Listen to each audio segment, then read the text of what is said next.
In an AP of 40 terms, the sum of first and 9 terms is 153 and the sum of last 6 terms is 687. Determine the first term and common difference and find the sum of all the terms of AP. उसमें n की value कितनी है? 40 है. Let A is equal to first term, D is equal to common difference. According to first condition यदि हम कहें,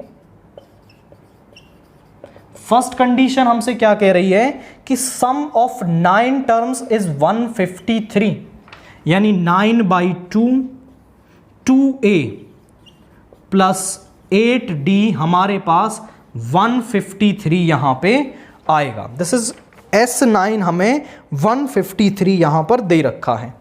इस 2 को इधर ले आएंगे, 9 डिवाइड में आ जाएगा. इनफैक्ट यहां से 2 भी कॉमन ले सकते हो.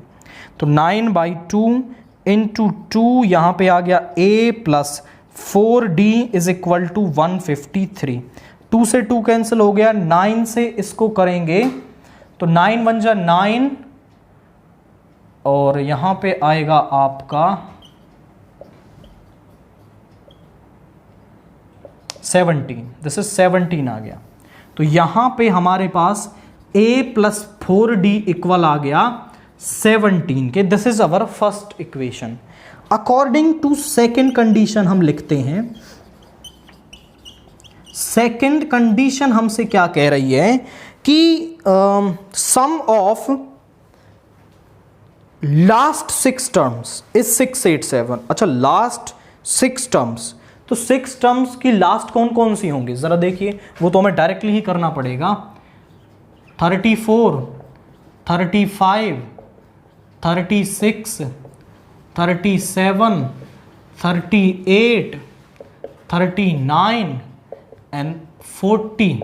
1 2 3 4 5 6 7 7 हो गई. तो 35 से ले लेंगे आप. 1 2 3 4 5 6. लास्ट 6 टर्म्स का सम जो है वो आपको 6 8 7 दे रखा है. ये आपको डायरेक्टली करना पड़ेगा क्योंकि इसके लिए कोई फॉर्मूला नहीं बन पाएगा. तो यहां पर A35 को हम लिख सकते हैं A प्लस 34D. इसको लिख सकते हैं A plus 35D, A plus 36D, A plus 37D, A plus 38D, A plus 39D is equal to 687. 1 2 3 4 5 6 ये बन गया 6A प्लस. इन सभी को ऐड करेंगे 34 35 36 37 38 एंड 39. तो कितना आएगा? 9 6 15 22 22 8 30 एंड 9 39 3 आ गया 21, यानी 219D इज इक्वल टू 687. यहां से कुछ कॉमन भी आ सकता है. यहां से हम 3 कॉमन ले लेते हैं. तो यहां बचेगा 2A plus 73D is equal to 687.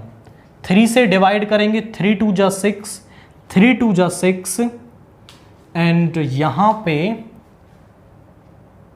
3 2 जा 6, 3 2 जा 6, 3 9 229, यानी 2A plus 73D is equal to 229. This is second. ये हमारे पास इसकी सेकेंड इक्वेशन आ गई. हमें A और D निकालना है तो इन दोनों को सॉल्व कर लेंगे तो हमें A और D मिल जाएंगे क्योंकि A और D में 2 इक्वेशन आ गई. तो यहां पर है A 4D. इसको हम इक्वेशन सेकेंड में से इक्वेशन फर्स्ट को सब्ट्रैक्ट करेंगे आफ्टर मल्टीप्लाइंग इट बाई 2. तो यहां पे आ गया 2A plus 73D is equal to 229.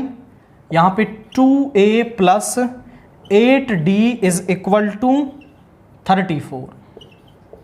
Minus कर देंगे, A कैंसिल हो गया और 73 माइनस 5 कितना आ जाएगा?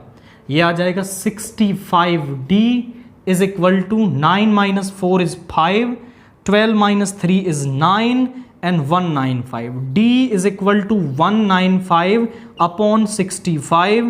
5 से 13 और ये आ गया आपका 13 15 4 9, 13 से 3 टाइम्स, तो d की वैल्यू आ गई 3। Now putting d is equal to 3,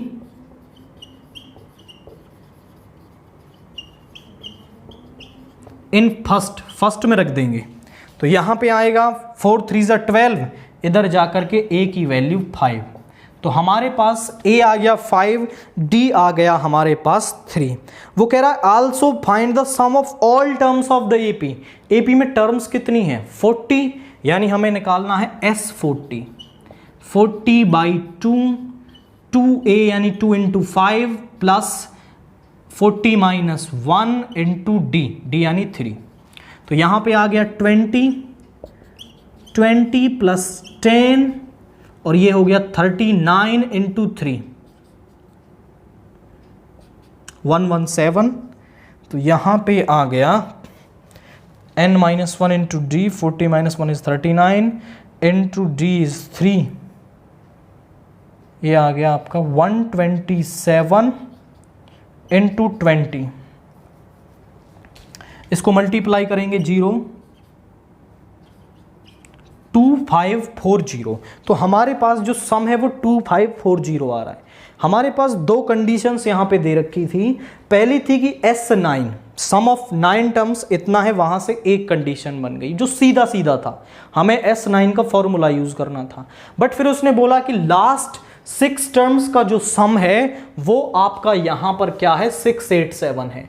अब लास्ट 6 टर्म्स का हम सम निकाल लेते हैं जब एपी हमारे पास होता है, उसको रिवर्स करके एपी को तब हम फॉर्मूला लगा देते हैं, बट यहां एपी ही नहीं दे रखा, तो फिर आप डायरेक्टली लास्ट 6 टर्म्स का सम कर लेना, वहां से ए और डी में इक्वेशन बन जाएगी, फिर ए और डी की इक्वेशन को सॉल्व करके ए और डी की वैल्यू आपको मिल जाएगी, और जैसे ही ए और डी की वैल्यू हमें मिलेगी फिर तो हम कोई भी टर्म यहां पे फाइंड आउट कर सकते हैं।